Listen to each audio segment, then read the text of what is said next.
Hey everybody, welcome to Intuitive Vibes, Narc Survival 101. It's your girl Erica here. So if you're new to the channel, please be sure to give the video a look-see, and if you happen to find it to be helpful, then check out my other content. And of course, if you find my other content to be helpful, then be sure to hit the subscribe button along with the notification bell so you're notified each time I put up a video.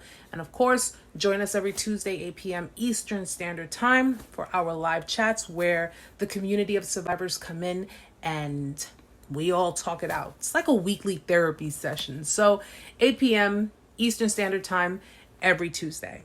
So guys, in this quick video, because it's going to be quick, I wanted to basically explain why a lot of victims tend to return back to the narcissist, especially after a discard, whether it be a horrible discard or, well, let's face facts, discards are just pretty shitty.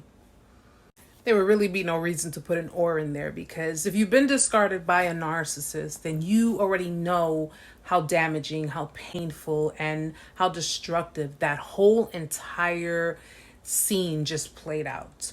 But a lot of victims still go back. Believe that or not, they still go back, whether it be right after a discard or even after some time has gone by. Now, a lot of the time, people who are victims of narcissistic abuse return back to the narcissist after a discard because, well, they're still in their feelings about things. You got to remember, when a narcissist does a discard, there's so much manipulation, so much gaslighting going on, and so much undermining going on that the victim really is still stuck between their head and their heart. So they're kind of on the fence of, what is going on? I don't understand. And if they stay stuck in that fog, should the narcissist have already gone through their supply and decide to hoover in the victim, during the course of the relationship, there was so much invalidation going on. There was so much manipulation going on. The victim consistently, and I'm sure this is true, consistently internalized blame. They blame themselves for why the narcissist left, for why the narcissist cheated, for why the narcissist did what they did. And the reason they did that was because the narcissist made the victim to be the reason why they did all of these things. This is called deflection. Since the narc will not take any kind of accountability for their own actions, it's easiest for them to blame the victim. The victim has already shown the narcissist that they are willing to do anything and everything possible to keep the narcissist in their life because of the trauma bond that has been created between the manipulator and the victim. So the narcissist will take that to their advantage. They'll keep you at arm's length and, of course, throw you some breadcrumbs in between. They will gaslight you, just keeping you stuck in that daze, in that fog, until they are done with their new supply. And then when they feel they're done with their new supply, that's when they'll try to come back in and try to hoover the victim back in. 9 out of 10 times, victims fall for this because they think that the narcissist has come to that realization that they were wrong in their actions and they actually truly love the victim. Which we've all learned that this is farthest from the truth. A narcissist has not had an epiphany. They haven't awoken to your love. They haven't sat there and reflected on their behaviors and actually have taken accountability, because that requires them to see themselves for who they truly are. And unfortunately, that is something that a narcissist just cannot handle.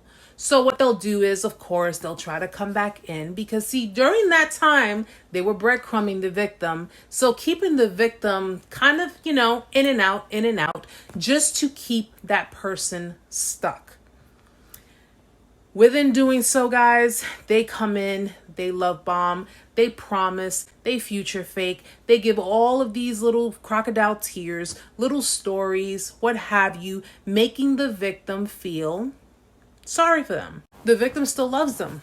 They still care about them. And because the narcissist, by breadcrumbing, they've managed to make appearances in the victim's life periodically, keeping the victim stuck, the victim falls for it. And they end up taking the narcissist back, thinking that this time around, things will be better. This time around, I know what to do. I know how to handle things. I know how to be the person that you want me to be. Reality was the supply was not doing it for them, and they decided to come back and reuse the victim again. Now, if the narcissist should decide to give it some time and then decide to try to hoover the victim back in, victims fall for this as well. They think that the narcissist, given enough time, has changed their ways. They think that, you know what? All right, let's give it another try. Hopefully this time it'll be different. This time they're going to realize that they will lose me if they don't treat me right. And of course, the narcissist knows that the victim is thinking this, which is why the narcissist decides to, yet again, future fake, false promises, all of that bullshit. And what they're doing is they're pretty much re-grooming the victim. They are resetting up the stage. So in the beginning, it's going to seem like the honeymoon stage again. Oh, I love you. I missed you. I promise things will change. I promise that things will get better. You'll never have to worry about ever dealing with what we dealt with before. We can make this work. We can make this happen. The reality of it is that this is the beginning of a preemptive strike. The preemptive strike is, I'm going to hurt you. I'm going to do it again to you because the reality is I'm really not sorry. And because the narcissist knows that the victim is guarded, they're going to have to put in a little extra work. They're going to have to wear the mask a little bit tighter because once the victim lets their guard down, that they think they can trust the narcissist again, that they think they can believe what the narcissist says, that they think that, you know what, I'm ready to be vulnerable with this person again.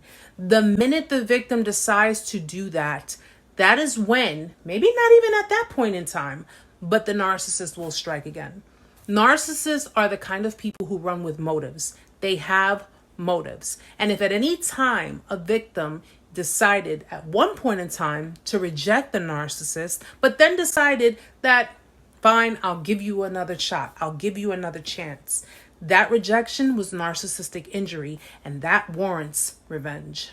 And as we know, a narcissist with revenge on the mind, the first discard was a walk in Disney World compared to what a narcissist will have planned if they should decide that they want to rediscard you. So keep that in mind, guys. If you're on the fence, you don't know what to do, you don't know how to feel, or if this is the first discard that you've ever gone through and you are just now seeing this video, they've done it once, they will do it again. And if you consistently allow them back in, they will consistently do it over and over again. And each and every time, the discard will be worse, way worse. Keep this in mind, guys. 7 billion people on the freaking planet. Trust me, you don't need the narcissist. You don't need the person who treated you like crap, disrespected you, and threw you away like a piece of trash. That's my time, guys.